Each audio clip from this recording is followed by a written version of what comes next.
It took overtime on Saturday night, but the Clarkson Golden Knights got a weekend sweep of Colorado College as they topped CC with a final of 1-0 with 9.9 seconds to go in the overtime. Joe Zarbo, a backhander off a Ben Sexton feed late in the OT, was the only goal of the game as Clarkson moved to 6-1-1 on the year.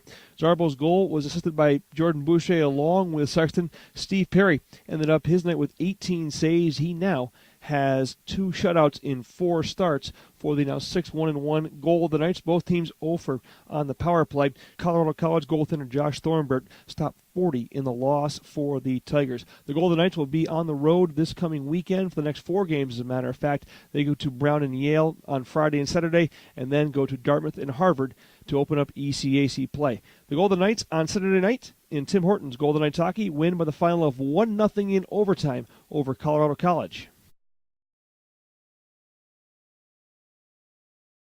I think he kind of fumbled the puck a little bit. I just kind of picked it up, and at that point I was just trying to throw it on net and just went in, I guess. How about when you got a goalie like that? I mean, he made every save and looked great doing so. Are you thinking there, look at the corner, you're trying to get another goal to get it on net and go for a rebound perhaps? Yeah, I mean, that was in between periods we talked about, just throwing it on net, crashing the net. He's definitely good all weekend, so he's not really a guy where you just kind of pick corners and pick them apart. Well, Josh, I have a question here. Steve Perry joins us as well. He's the winning goaltender. And first of all, Josh, we were talking in the air. Josh was talking about how Steve's able to maintain his focus the whole game long in a game where you didn't see a whole lot of shots. Yeah, Steve, we talked about, you only see 18 shots. You only saw 2 in the second period. What do you do to make sure you're mentally sharp so that in that overtime, when they come down, you're ready to face a shot? I mean, that's a tough question. Whenever it's down on the other end, you just got to stay invested in the game and you just got to really focus on things. Like a lot of guys do different stuff. I actually commentate while it's on the other end, so that keeps me focused there. Commentate. If we ever fire Bob, can we put a microphone in your helmet? I don't know about that. Let's go to Will Frederick. But again, last night, not the tonight. As you got going. In that game, what was the feeling on the bench as the third period went on? It's 0-0, but how's the team feeling? Although you're getting a lot of shots on goal, you're not able to beat the goaltender. I think we had a lot of confidence, the entire weekend. I think if you watch both games, we really put the pressure on them for most of the 120 minutes we had out there. So I think it was just a mindset of we're going to get one, and that we never wavered from that. Obviously, it paid off in the end with Joe putting in 10 seconds left.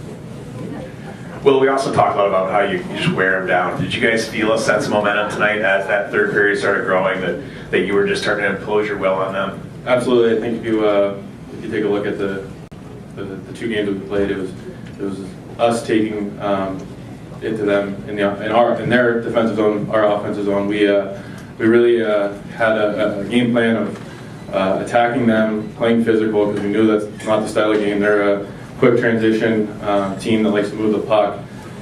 So our goal this weekend was to take it to them physically, and I think, as you can see, it wore them down both nights, and we were able to come out on top both nights. Last night I asked Joe if he realized this was the first win against CC, and so this is the first set of wins against CC. I don't know if you guys know, but do you guys get a sense of kind of what kind of program lifting wins these are for this program? Home sweep against a team that's been really hard for this program to beat historically? Yeah, I mean, I think it's huge. I think it's huge for our season coming up for the ECAC hockey play here we got going. I think, this is going to set us up for the rest of the year.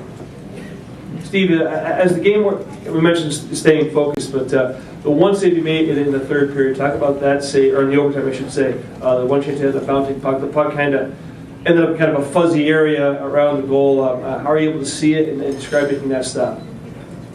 Well, the thing it goes back to is just trying to remain calm out there, like knowing that my team was just all over them in the other end. Like I almost felt it was necessary for me to make some saves in overtimes, but everybody did really well, like blocking shots that I couldn't see. So I felt like I really owed it to my teammates. 18 saves overall, Steve. Talk about your transition to Clarkson and transition to school coming from Alaska. It's been really good. It was definitely a learning experience being in Alaska, and I feel like playing here at Shield is a lot like how it was in Fairbanks, so it was a pretty easy transition for me. But it was cold, for sure. I don't know, it was pretty cold today. So. pretty cold one walking in the ring. Well, let's talk about this team so far. 6-1-1. What's the feeling in the locker room as you move ahead and in the ECAC play? I think we have a lot of confidence in the room right now. We're really looking forward to jumping into conference play here. Obviously, it's a really good start being 6-1-1 for your first 8, but we're just looking to keep it rolling, build off this weekend, and look forward to our conference play. Gentlemen, thank you very much.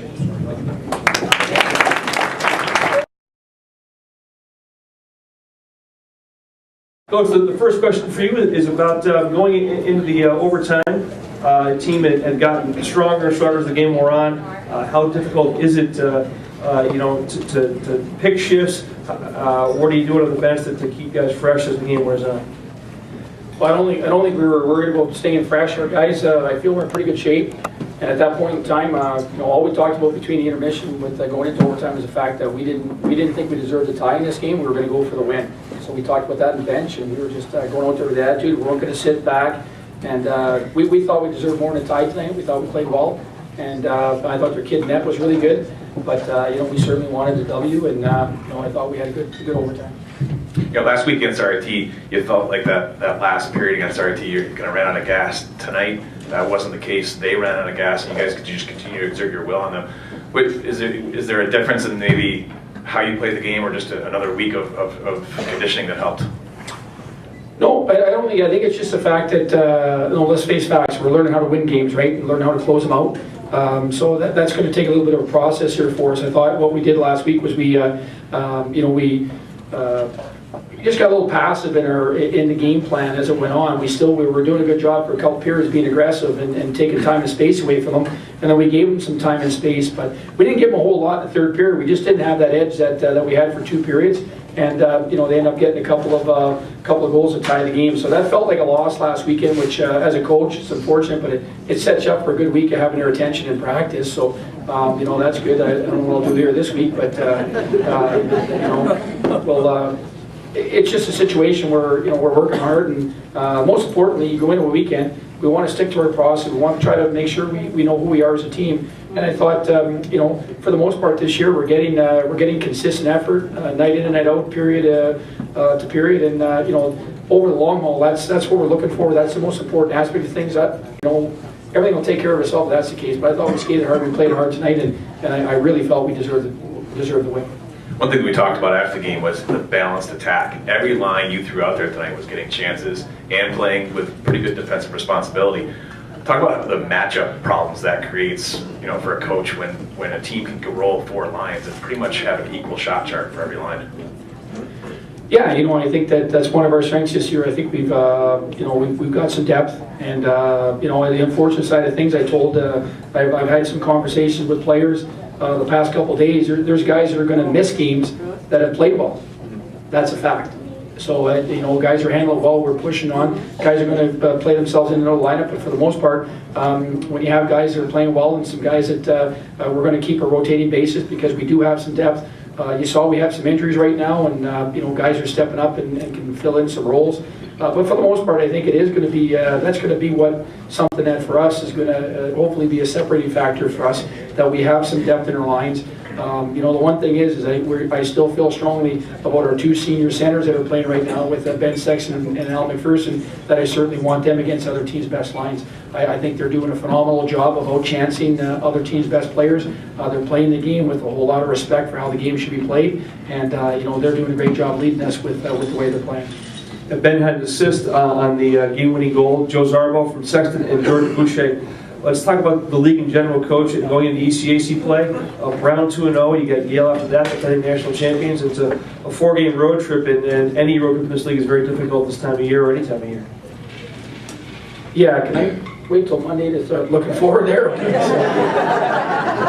But I just think right now, I think the expectations is of our staff and of our players is that the league, what we're heading into now is tougher games. I think our league is deep. I think we're going to have to fight like crazy to get points on the road, and that's just the way it's going to be. I think you can see it with the standings. From my own opinion, I was on the other end of things when you're at an Ivy League school. My expectations are is that we should be more game ready. This is hopefully they don't get this, and the teams are playing because they played less games than us.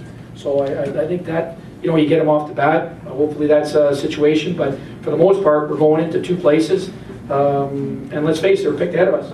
So obviously people think they have a better roster than us for whatever it's worth, and we're going down there, but we're just going to go down and play our game. I think the most important thing that maybe we lacked a little bit of discipline with our sticks tonight. Took some penalties that we haven't been taking, so we'll just rectify that. But other than that, we're just going to try to compete for 60 minutes both nights and just stick to our process, and good things will happen. Coach, congratulations on the 6-1-1 start.